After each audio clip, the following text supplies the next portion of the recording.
பொல்லாத பிசாசே, குடும்பங்களை அழுத்தி வைத்திருக்கிற பிசாசே, விலகி போ இயேசுவின் நாமத்திலே. உயிர்த்தெழுந்த இயேசுவின் நாமத்திலே கட்டளை கொடுக்கிறேன், விலகி போ. கிறிஸ்துவில் அன்பானவர்களே, இப்போது நம்ம மத்தியிலே வந்திருக்கிற அருமையான தாம்சன் சோபிதராஜ் அவர்கள் இந்த நாளிலும் கர்த்தருடைய வார்த்தையை நமக்கு பகிர்ந்து தருவார்.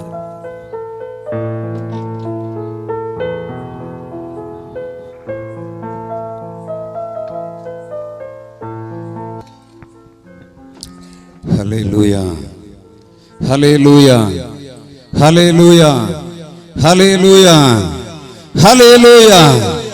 இருக்கிறவரும் இருந்தவரும் வருகிறவருமாகிய சர்வ வல்லமையுள்ள தேவன், நான் அல்பாவும் ஒமேகாவும் ஆதியும் அந்தவுமாயிருக்கிறேன் என்று திருவிழம் பெற்றுகிறார்.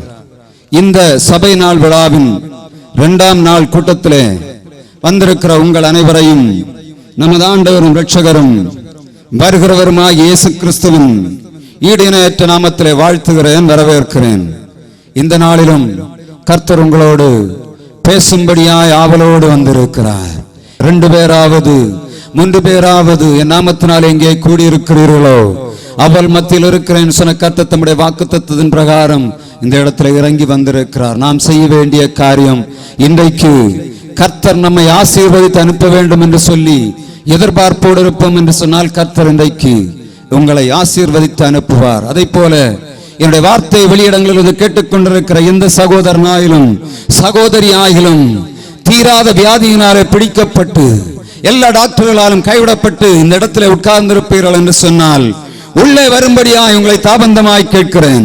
இல்லாவிட்டால் வார்த்தையை செவி கொடுத்து கேளுங்கள். தேவனுடைய வார்த்தை ஆவியாயும் ஜீவனாயும் புறப்பட்டு வரும்போது உங்கள் சரீரங்களுக்குள்ளே காணப்படுகிற பலகீனம் இன்றைக்கே முற்றிலுமாய் ஓடி போகும். நீ விசுவாசித்தால் தேவனுடைய மகிமையை காண்பாய் என்று சொன்ன கர்த்தருடைய வார்த்தை வியாபித்துக் கொண்டிருக்கிறது. இந்த இடத்துல எல்லா பிசாசின் கிரியைகளையும் இயேசுவின் நாமத்திலே கட்டியதம் பண்ணி ஜெயம் எடுத்திருக்கிறோம். பொல்லாத பிசாசே, ஏரியாவை விட்டு விலகி போ, ஓடி போ, உனக்கு அதிகாரம் இல்லை. இயேசுவின் நாமத்திலே விலகி போ கட்டளை கொடுக்கிறோம். இந்த நாள் எங்கள் பிள்ளை விசுவாசத்தினாலே விடுதலை பெற்றுக் கொள்ளுகிற நாள். உலக தோற்றத்துக்கு முன்பாகவே முன்குறிக்கப்பட்ட ஊழியம் இது. பிசாசை நீ தொட முடியாது. இந்த இடத்திலே கர்த்தருடைய வல்லமை வியாபிக்கும்படியாக கரங்களுக்குள்ளே தருகிறோம். தொடர்ந்து பாதுகாக்கும்படியாக ஜெபிக்கிறோம். தெய்வமே நம்முடைய வல்லமை ஆளும்படியாக ஒப்புக் கொடுக்கிறோம். ஐயா, வந்திருக்கிற தம்முடைய பிள்ளைகள் ஆசீர்வதிக்கப்படணும். அது மாத்திரம் தான் எங்களை நோக்கமாக இருக்கணும். ஐயா, நீர் பேசும்படியாக ஜெபிக்கிறோம். அடியனை மறைத்து கர்த்தர் வெளிப்படுவீராக. ஜீவன் கொடுக்கிற கர்த்தருடைய கரங்களுக்குள்ளே தருகிறோம். இயேசுவின் நாமத்தில் கேட்கிறோம் பிதாவே, ஆமென். 2 நாட்கள் உங்கள் மத்தியில பேசும்படியாக கர்த்தர் வாய்ப்பு தந்தார். முதல் நாள் செய்தி, கல். யாக்கோபு புரட்டி போட்டான் ஒரு கல்லை. அங்கே செழிப்பை ராகேலும் அவருடைய ஆடுகளும் பெற்றுக்கொண்டதை பார்க்க முடியும். 2ஆவதாக ஒரு கல் புரட்டப்பட்டது. லாசரு உயிரோடு எழும்பினான். 5 விதமான தடை கற்கள் மாற்றப்பட்ட போது லாசர் உயிரோடு எழும்பினார். இன்றைக்கும் 3ஆவதாக இன்றைக்கு 2 கற்களை பற்றி நான் பேச விரும்புகிறேன். இந்த 2 கற்கள் உங்களுடைய வாழ்க்கையில காணப்படுகிற எல்லா விதமான பிரச்சனைகளுக்கும் விடுதலை கொடுக்க வல்லமை உள்ளதாய் தேவனுடைய வார்த்தையாய் புறப்பட்டு வரும் என்று நான் சுவாசிக்கிறேன். இன்றைக்கு ஒவ்வொரு வார்த்தையும் உங்களை விடுதலையாக்கும். தேவனுடைய வார்த்தை கடந்து வரும்போது அங்கு விடுதலை உருவாகும் என்று நான் பார்த்திருக்கிறேன். மத்தேயு 27ஆம் அதிகாரம் 60ஆம் வசனத்திலே ஒரு வாசிக்கலாம். மத்தேயு 27:60.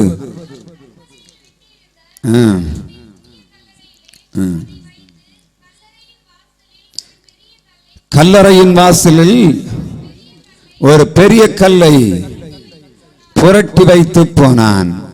இயேசு உலகத்திலே மேசியாவாக வந்த மனிதன். யூதர்கள் அவரை ஏற்றுக்கொள்ளவில்லை. அவரை பாடுகளுக்கு உட்படுத்தி சிலுவையில் அறைந்து கொலை செய்தார்கள். இந்த நேரத்தில் சீஷருடைய நிலைமை பரிதாபமாய் மாறி போனது. 3.5 வருடங்கள் இயேசுவோடு நடந்த சீஷருடைய நிலைமையை நீங்கள் கொஞ்சம் சிந்தித்து பார்ப்பீர்கள் என்று சொன்னால், இயேசுவை பிடித்தவுடனே சீஷர்கள் ஓடிவிட்டார்கள். ஸ்திரீகள் தூரத்தில் நின்று பார்த்துக் கொண்டிருக்கிறார்கள். எல்லா ஜனங்களும் அடுத்து என்ன நடக்கிறது என்று தெரியாதபடி தத்தளித்துக் கொண்டிருக்கிற நேரம், யூதருக்கு ராஜாவாக பிறந்திருக்கிறவர் வந்திருக்கிறார் என்று சொன்ன உடனே எல்லா ஜனங்களும் நினைத்தார்கள் இனிமேல் நமக்கு ரட்சிப்பு வந்தது என்று சொல்லி நம்பிக்கொண்டிருந்த வேளையில இயேசு மரித்து அடக்கம் பண்ணப்பட்டு 3ஆம் நாளுக்காய் அங்கே உட்கார்ந்திருக்கிறார். இந்த நேரத்தில் இந்த கல் புரட்டப்பட வேண்டிய சூழ்நிலை கண்டிப்பாக இருந்தது. இயேசு சிலுவையில் மரித்து அடக்கம் பண்ணப்பட்டு நேராக பரலோகத்துக்கு போயிருப்பார் என்று சொன்னால் முக்கியமாய் நடைபெற வேண்டிய 5 காரியங்கள் அங்கே நடந்திருக்காது. இன்றைக்கு இந்த கல் புரட்டப்பட்டபடியினாலே நடந்த 5 காரியங்களை உங்கள் முன்பாக வைக்க விரும்புகிறேன். இன்றைக்கும் அதே ஃபார்மேட்ல கொடுக்க போகிறேன். ஸ்டோன் 5 எழுத்துல உங்களுக்கு அந்த 5 விதமான காரியத்தை கொடுக்கும்படியாக விரும்புகிறேன். ஸ்டோனில் 5 எழுத்து உண்டு. STONE. கல்லறையில் இருந்த கல் புரட்டப்படும் போது 5 விதமான காரியங்கள் நடைபெற வேண்டியதாக இருந்தது. அந்த கல்லறையில் வைக்கப்பட்டிருக்க கல் கண்டிப்பாய் புரட்டப்பட வேண்டும். இயேசு அமைதியாக உள்ள உட்கார்ந்திருக்கிறார். முதலாவது கல் யார் புரட்டினது? யாக்கோபு புரட்டினான். 2வது கல்லை இயேசு புரட்டும்படியாய் சொன்னார், புரட்டப்பட்டது. 3வது ஒரு கல்லை யார் புரட்டினார்கள்? 28ஆம் அதிகாரத்திலே அந்த கல் புரட்டப்பட்டிருக்கிறதை சொல்லப்படுகிறது.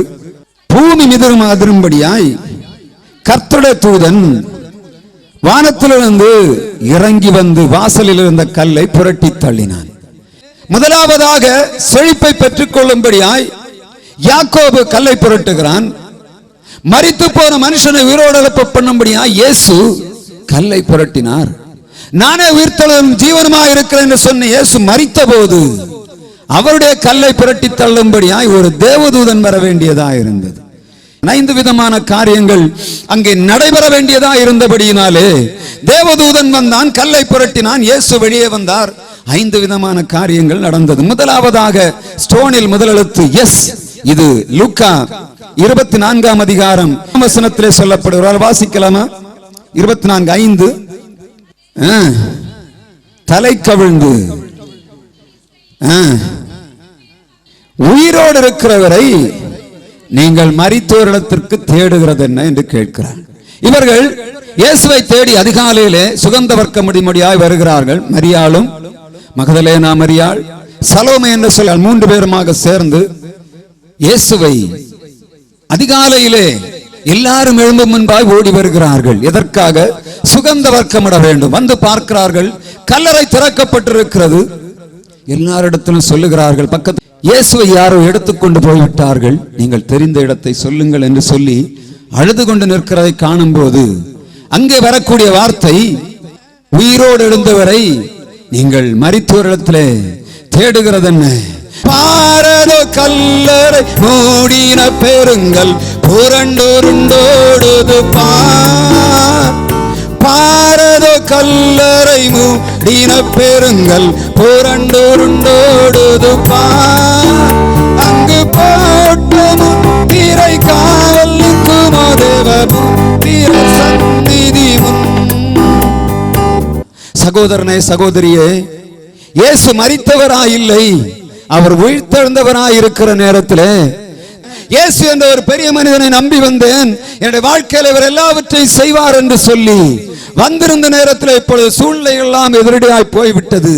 என்னுடைய வாழ்க்கை, நான் நம்பிக்கொண்டிருந்தவைகள் எல்லாம் என்னை விட்டு திருடப்பட்டு போயிருக்கிறது என்று சொல்லுகிற நேரத்தில் தேவதூதன் அந்த கல்லறையின் கல்லை புரட்டி போட்டு விட்டு, உயிரோடு இருக்கிறவரை மரித்தவரிடத்தில் தேடாதே சகோதரியே, உன் இயேசு உயிரோடு இருக்கிறார். அவர் உனக்காய் எல்லாவற்றையும் செய்யும்படியாய் இன்றைக்கு உன் பக்கத்திலே வந்திருக்கிறார். உன் வாழ்க்கை என்ன சூழ்நிலையில் இருந்தாலும் சரி, எல்லா காரியங்களும் இழந்து போனது போல தோன்றினாலும் சரி, உன் நம்பிக்கை எல்லாம் நஷ்டப்பட்டு போனது என்று நினைக்கிற நேரத்திலே தேவதூதனாய் ஒருவன் நின்று கொண்டு சொல்லுகிறான், இயேசு உயிரோடு எழுந்தார். இயேசுவை வெளியே கொண்டு வரும்படியாய் தேவதூதன் கல்லை புரட்டினான். முதல் காரணம், மரித்தோரிடத்திலே இயேசுவை தேடக்கூடாது என்று சொல்லி மரித்தோரிடத்திலே இயேசுவிலே இயேசு உயிர்த்தெழுந்தார். இந்த முதல் வார்த்தை சொல்லுகிறது, strength to the ladies. எதற்காக? அவர்கள் அழுது கொண்டிருக்கிற நேரத்திலே அவர்களுக்கு பலன் கொடுக்கும்படியாய், பயப்படாதிருங்கள், இதோ இயேசு உயிர்த்தெழுந்தவராய் போயிருக்கிறார், நீங்கள் சுகந்தவர்க்கமுடியாய் வந்த இயேசு உயிர்த்தெழுந்தவராய் உங்களுக்கு முன்பாய் போயிருக்கிறார். அழுது கொண்டிருக்கிற பெண்மணிகளுக்கு பலன் கொடுக்கும்படியாய் இயேசுவின் கல்லறைக்கு முன்னாய் வைத்திருந்த கல்லை தேவதூதன் புரட்டி போட்டான். உங்கள் வாழ்க்கையிலும் நீங்கள் அழுது கொண்டிருக்கிற காரியத்திலே கர்த்தர் உயிரோடு இருக்கிறார் என்று சொல்லி அறிக்கையிடுவீர்கள் என்று சொன்னால் கர்த்தருடைய வார்த்தை உங்களுக்கு நேராய் கடந்து வருகிறது. சகோதரனே, சகோதரியே, இனி இயேசு செத்து போனவர் அல்ல, உயிரிழந்தவர். உனக்காய் எல்லாவற்றையும் செய்யும்படியாய் எருசலேமுக்குள்ளே போய் கொண்டிருக்கிறார். இரண்டாவதாக ஸ்டோனிலே இரண்டாவது எழுத்து லூக்கா 24ஆம் அதிகாரம் 13ஆம் வசனம். கல் புரட்டப்படுகிறது. எதற்காக? தேவதூதனை கொண்டு கல் புரட்டப்படுவதற்காக. இரண்டாவது ஒரு காரியத்தை செய்யும்படியாய் கல்லறைக்கு முன்பாக இருந்த கல் புரட்டப்படுகிறது. 2 பேர் எம்மாவு என்ற ஊருக்கு 2 சீஷர்கள் போகிறார்கள். இவர்களுடைய வாழ்க்கையை நாம் கொஞ்சம் யோசித்து பார்ப்போம் என்று சொன்னால், இயேசுவோடு கூட நடந்தவர்கள், இயேசு எல்லாவற்றையும் செய்வார் என்று நம்பி இருந்தோம் என்று சொல்லுகிறார்கள். அவருடைய கான்வர்சேஷனுக்கு பக்கத்திலே இயேசு நடந்து போகிறார். உயிர்த்தெழுந்தவரான இயேசு ஒரு சில காரியங்களை அவர்களுக்கு கற்றுக் கொடுக்கும்படியாக அவர்களோடு நடந்து போகிறதை நாம் பார்க்க முடியும். தேவதூதன் எதற்காக இயேசுவின் கல்லறைக்கு முன்பாக இருந்து கல்லை புரட்டினான் தெரியுமா?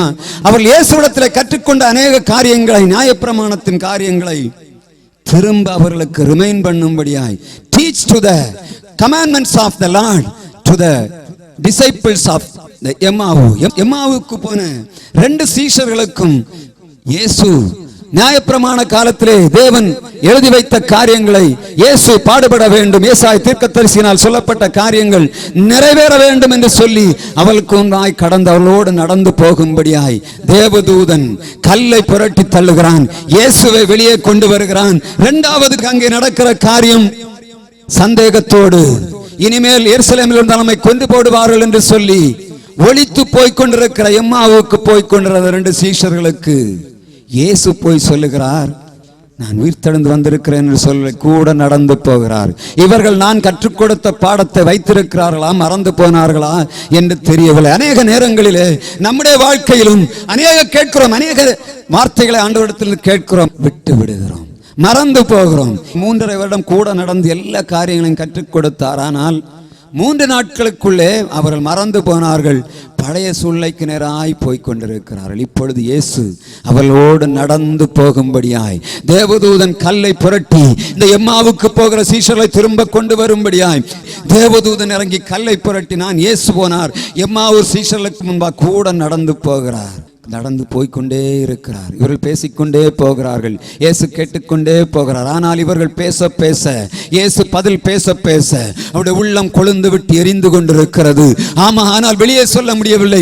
ஏதோ நடந்து கொண்டிருக்கிறது, உள்ளம் கொழுந்து விட்டு எரிந்து கொண்டிருக்கிறது. இயேசுவோடு கூட நடந்த போது எவ்வளவு சந்தோஷம் இருந்ததோ அதே சந்தோஷத்தை அவர்கள் அனுபவித்துக் கொண்டிருக்கிறார்கள். சாயங்கால நேரமாகும் போது அவர்கள் கூப்பிடுகிறார்கள். இவர் உள்ளே போகிறார். அங்கே 3வது காரியம் நடக்கிறது. 24ஆம் அதிகாரம் 31ஆம் வசனத்திலே சொல்லப்படுகிறது, அவருடைய கண்கள் திறக்கப்பட்டு அவரை அறிந்தார்கள். இதுவரையிலும் வழியிலே நடந்து போகிறார். வீட்டிலே போனவுடனே இவர்களுக்கு எல்லாம் மறந்து போன தேவன் கொடுத்த கட்டளைகள், அவர் டீச் பண்ண எல்லா டீச்சிங்கும் மறந்த பிறகும் இவர் உள்ளே போகிறார். போய் அப்பத்தை எடுத்து பிட்டு அவர்களை கையில் கொடுக்கும் போது கண்கள் திறக்கப்பட்டது. இயேசு கெத்செமனே போகும் முன்பாய் ஒரு ராவிருந்து பண்ணினார். அதிலே அநேக காரியங்கள் நடந்தன. அவர் அப்பம் விட்டு சீஷர்களுக்கு கொடுத்த அதே முறைமையை அவர்களுக்கு கொடுக்கிறார். அவர் சொல்லுகிறார், நான் இனிமேல் உங்களோடு அப்பம் புசிப்பது எங்கே? தேவனுடைய ராஜ்யத்திலே புசிப்பேன் என்று சொல்லுகிறார். இவர் அப்பத்தை எடுத்து பிட்டு திறந்தவுடனே அவருடைய கண்கள் திறக்கப்பட்டது. வாழ்க்கையில அநேக நேரங்களிலே நாமும் இதே சூழ்நிலை செய்து கொண்டிருக்கிறோம். இயேசு சொல்லுகிறதெல்லாம் அவற்றையும் மறந்து போகிறோம். கடைசியில் சொல்லுகிறோம், ஏதாவது பார்த்தா தான் நம்புவோம், அடையாளம் அற்புதம் காணாவிட்டால் இயேசு கூட இல்லை என்று சொல்லி எங்கெல்லாம் அற்புதம் நடக்கிறதோ அங்கெல்லாம் தேடி போகிறோம். இயேசு பார்த்தார், இவர்கள் அடையாளத்தையும் அற்புதத்தையும் பார்த்தால் மட்டும்தான் நம்புவார்கள் போல் இருக்கிறது என்று சொல்லி உள்ளே போனார்.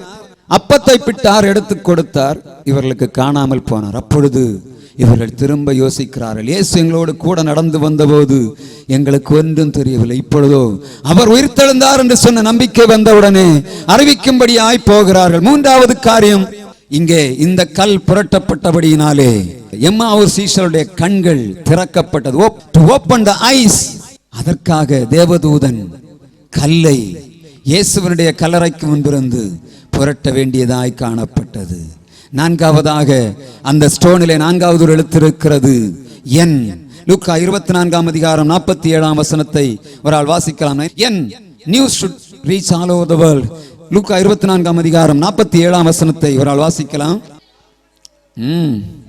எருசலேம் தொடங்கி சகல தேசத்தாருக்கும் அவருடைய நாமத்தினாலே பிரசங்கிக்கப்பட வேண்டிய காரியம் இருந்தபடியினாலே தேவதூதன் இயேசுவின் கல்லறைக்கு முன்பாக இருந்த கல்லை புரட்டி போடுகிறான். நான்காவது காரியம், முதல் காரியம் பலனை கொடுத்தார். மரியாளுக்கும் மகதலேனா மரியாளுக்கும் இயேசுவை தேடி வந்த பெண்களுக்கு ஸ்ட்ரெngthை கொடுத்தார். இரண்டாவதாக எம்மாவூர் சீஷர்கள் மறந்து போன காரியத்திற்கு அவர் பழையதை நினைப்பூட்டி கொடுத்தார், டீச் பண்ணார். மூன்றாவதாக அவருடைய கண்களை திறந்து அதிசயத்தை காட்டிக் கொடுத்தார். நான்காவதாக இந்த சுவிசேஷம் உலகமெல்லாம் அறிவிக்கப்பட வேண்டும் என்று சொல்லி சீஷர்களுக்கு சொல்லும்படியா இயேசு இருந்த கல்லறையின் கல்லை இந்த தேவதூதன் புரட்டி தள்ளுகிறான். தேவன் அனுப்பிவிட்டார். தேவதூதனை கொண்டு சொல்லுகிறார், இயேசுவை அடைத்திருக்கிற கல்லை திறந்து விடு, இயேசு வெளியே போக வேண்டும், இந்த காரியங்களை நடப்பிக்க வேண்டும். ஏனென்று சொன்னால் இனிமேல் இந்த உலகத்திலே அவர் செய்ய வேண்டிய காரியத்தை தன்னுடைய சீஷர்களுக்கு கொடுக்க வேண்டும் என்று சொல்லி கட்டளை கொடுக்கும்படியாய் அந்த கல்லை தேவதூதன் புரட்டி தள்ளினதை பார்க்க முடியும். ஐந்தாவதாக லூக்கா 24 அதிகாரம் 43 வசனம், வாங்கி அவர்களுக்கு முன்பாக பூசித்தார். Eat along with the disciples to show the resurrected power of the body. உயிர்த்தெழுந்த சரீரம் எப்படி இருக்கும் என்று காட்டும்படியாய் இயேசு அவர்களோடு உட்கார்ந்து சாப்பிடுகிறார். இயேசு அடைக்கப்பட்ட கதவுக்கு முன்பாய் போய் நின்று உங்களுக்கு சமாதானம் என்று சொன்னார். நான் யோசித்து பார்த்தேன், எப்படி அடைக்கப்பட்ட கதவுக்குள்ளே போய் இயேசு நின்று உங்களுக்கு சமாதானம் என்று சொல்ல முடியும்? ஒன்றில் கதவை திறந்திருக்க வேண்டும், ஆனால் கதவு பூட்டப்பட்டிருக்கிறது. மறுரூப சரீரத்தோடு இயேசு உயிர்த்தெழுந்த பிறகு அவர் உள்ளே போனார். எப்படி போனார் என்று தெரியவில்லை. பயங்கரமான சீக்கிரட். உள்ளே போனோன்னு சொல்லுகிறார், என்னை தொட்டு பாருங்கள், நான் ஆவி இல்லை என்று சொல்லுகிறார். அப்படியானால் மறுரூப சரீரம் எந்த பூட்டப்பட்ட கதவுக்குள்ளும் போகும். சரிதானே? ஏன்னு சொன்னா இன்னைக்கு நிறைய பேர் கேட்கிறாங்க, மரித்தா உயிர்த்தெழுந்தா அவனுக்கு சரீரம் இருக்குமா, சாப்பிட முடியுமா?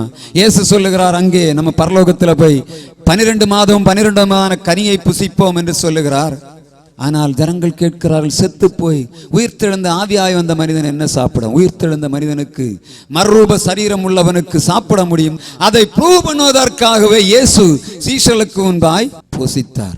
மறுரூப சரீரம், அவர் அப்படியே தான் பரலோகத்துக்கு போகிறார். தெரியுதா? இயேசு எப்படி போனாரோ அப்படியே திரும்ப வருவார். இதுதான் சீஷர்கள் சொன்னார், இயேசு எப்படி போனாரோ அப்படியே திரும்ப வருவார். இயேசுடைய எல்லா காரியங்களையும் ஒன்றொன்றாய் சொல்லிக் கொண்டு வருகிறேன். தேவன் உலகத்திலே இயேசுவை அனுப்புவதற்கு நோக்கம் உண்டு.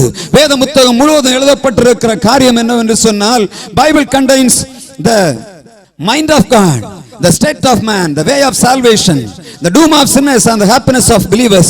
Its doctrines are holy, its precepts are binding, its histories are true, and its decisions are immutable. Read it to be wise, believe it to be safe, and practice it to be holy. It contains light to direct you, food to support you, and comfort to cheer you. It is a traveler's map, the pilgrim's staff, the pilot's compass, the soldier's sword, and the Christian charter. Here paradise is restored, heavens open, and the gates of hell disclosed. இது வேதத்திற்கு கொடுக்கப்பட்ட முன்னுரை. இவ்வளவு காரியம் வேதத்திற்கு கொடுக்கப்பட்டிருக்கிறது. ஒரு மனிதன் எழுதி வைத்திருக்கிறார். வேதம் தேவனுடைய சிந்தனை, அது மனிதனுடைய நிலைமையை சொல்லுகிறது. அது மனிதன் ரட்சிப்பை பெறக்கூடிய வழியை சொல்லுகிறது. பாவிகள் போகக்கூடிய முடிவை சொல்லுகிறது. பரிசுத்தவான்களுடைய சந்தோஷத்தை சொல்லுகிறது.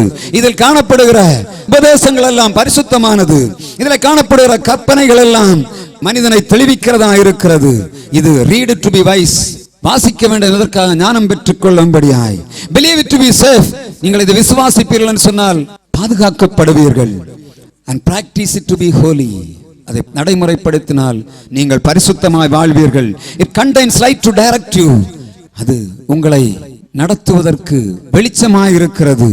food to support you. உங்கள் சரீரத்திற்கு ஆரோக்கியம் கொடுக்கும்படியாய் அது ஆகாரமாய் காணப்படுகிறது. comfort to cheer you. உங்களுடைய இதயத்தை சந்தோஷப்படுத்துகிறதற்கு அது முக்கியமான காரியமாய் காணப்படுகிறது. இப்படி நிறைய காரியங்களை வேதத்திலே சொல்லப்பட்டிருக்கு. இந்த மகத்துவமான காரியத்தை உங்களுக்கு சொல்லும்படியாய் தான் கர்த்தர் இந்த நாளை உங்களுக்கு ஏற்படுத்தி இருக்கிறார். ஹல்லேலூயா. இந்த கல் புரட்டப்படும் போது இயேசு 5 விதமான காரியங்களை செய்தார். சகோதரனே, உயிர்த்தெழுந்த சரீரத்தோடு நின்று கொண்டு இயேசு செய்த 5 விதமான காரியங்களை நீங்கள் பார்த்து கொண்டிருந்தீர்கள். உங்களுடைய வாழ்க்கையிலும் இந்த சூழ்நிலைக்குள்ளாய் போய் கொண்டிருப்பீர்கள் என்று சொன்னால் உயிர்த்தெழுந்த இயேசு உங்களுக்கு முன்பாய் கடந்து வந்திருக்கிறார். உங்களை ஆசீர்வதிக்கும்படியாய், உங்கள் சரீரங்களுக்குள்ளே காணப்படுகிற எல்லா பலகீனங்களையும் நீக்கும்படியாய், நானே உயிர்த்தெழுதலும் ஜீவனுமாய் இருக்கிறேன் சொன்ன இயேசு உங்கள் பக்கத்திலே வந்திருக்கிறார். சகோதரனே, சகோதரன் வீட்டுக்குள்ளே கேட்டுக்கொண்டிருப்பாய் என்று சொன்னால் உன் சரீரத்துக்குள்ளே இந்த பலவீனத்தின் ஆவியை கடிந்து கொள்ளும்படியாய், நானே உயிர்த்தெழுதலும் ஜீவனுமாய் இருக்கிறேன் சொன்ன இயேசு கடந்து வந்திருக்கிறார். பொல்லாத பிசாசே, குடும்பங்களை அழுத்தி வைத்திருக்கிற பிசாசே, விலகி போ இயேசுவின் நாமத்திலே. உயிர்த்தெழுந்த இயேசுவின் நாமத்திலே கட்டளை கொடுக்கிறேன், விலகி போ. இனிமேல் அந்த சரீரங்களுக்குள்ளே போகாதிருக்கும்படி அவனுக்கு கட்டளை கொடுக்கிறேன் இயேசுவின் நாமத்திலே. விடுதலை உருவாவதாக.